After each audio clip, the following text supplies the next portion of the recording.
There was a companion of Rasulullah sallallahu alayhi wasallam. He came to the Prophet sallallahu alayhi wasallam. He said, Ya Rasulullah sallallahu alayhi wasallam, there is something that when I think about it, I laugh so much that I can't control my laughter.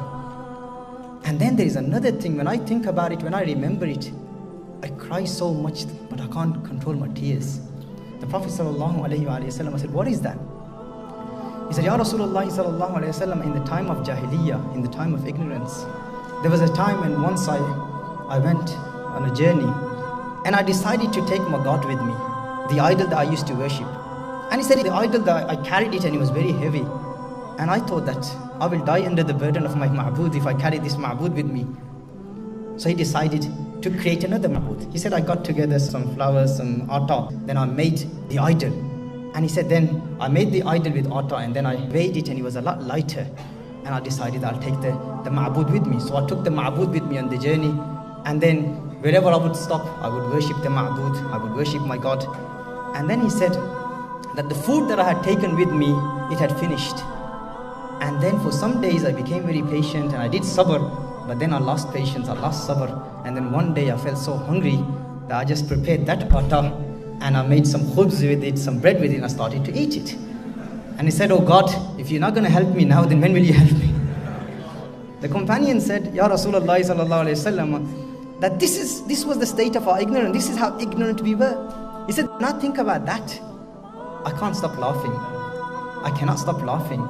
This is how ignorant we were. And there's one thing, when I think about that, I can't stop crying. The Prophet sallallahu alayhi wasallam said, what is that? He said, Ya Rasulullah sallallahu alayhi wasallam, in the time of ignorance, in the time of Jahiliyyah, there was a time when I went out from my place and my wife was pregnant. And you know the kind of cultural pressure that we had at that time about having daughters.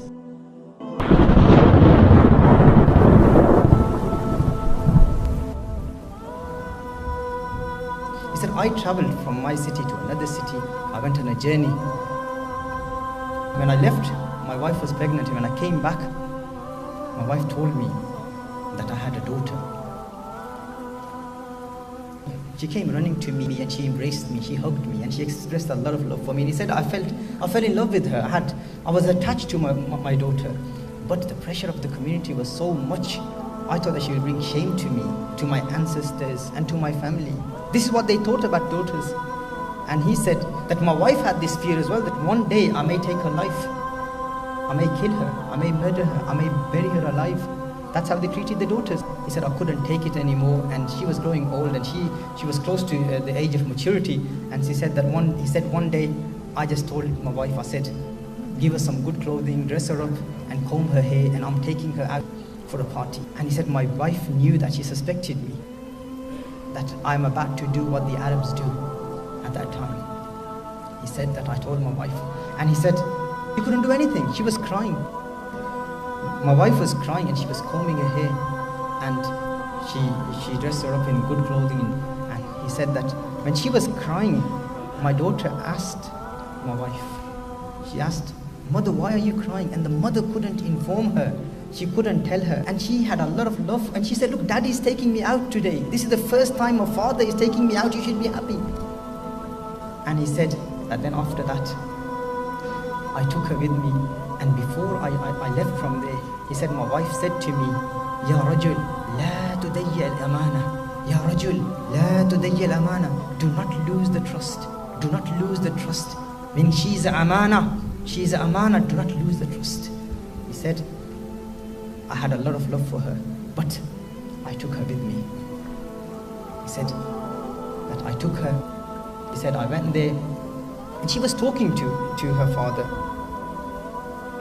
She was constantly asking me, where are we going? Where are we going, oh father? And then the father said that I'm taking you somewhere. And then the father takes her to a place and he says that I dug up in the desert, I disintegrated the zameen. And then after that, she was helping her father. She was helping her father. And the father, according to one narration, he was sweating and she was feeling sorry for her father. That the father is tired, so she would help her father. Allahu Akbar Kabira.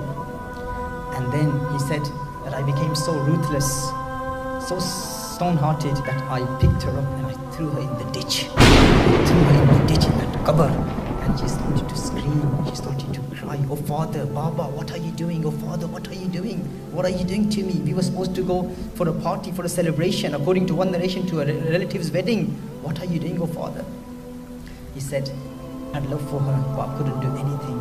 And then, according to another narration, the father he says that I had some dust on my beard, and she was in the ditch, and she was cleaning the dust. She was cleaning my face out of love. And he said, but I became so ruthless. And then one thing that she said, what she heard from her mother, what the mother said, La tudayyi al-amana, La tudayyi al-amana. She said, Baba, oh Father, remember what my mother said? Do not lose the trust. This amana, do not lose the trust. He said, nothing affected me. And then gradually, her tiny voice, I couldn't hear it anymore. And then she passed away.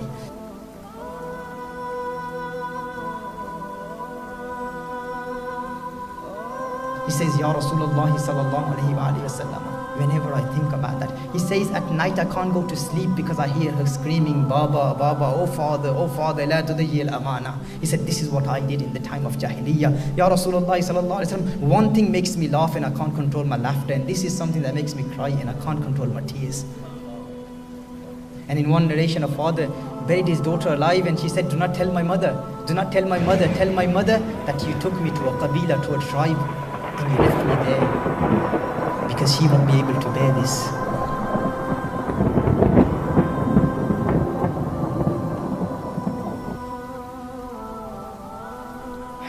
In one incident, the Prophet ﷺ was sitting next to Sayyidatuna Fatima Zahra radiyallahu ta'ala anha, Rasulullah ﷺ's daughter, and the Prophet ﷺ started to cry. Rasulullah ﷺ started to shed tears, and the Prophet ﷺ embraced Fatima Zahra radiyallahu ta'ala anha and gave her love. And Rasulullah ﷺ said to the man, if Allah permitted me, if my Lord permitted me, if Allah gave me izn for what you people did, if I was permitted to take revenge and to punish you for what you did before you became Muslims, you would have been the first one that I would take a revenge against. I would punish you. You would be the first one to be punished.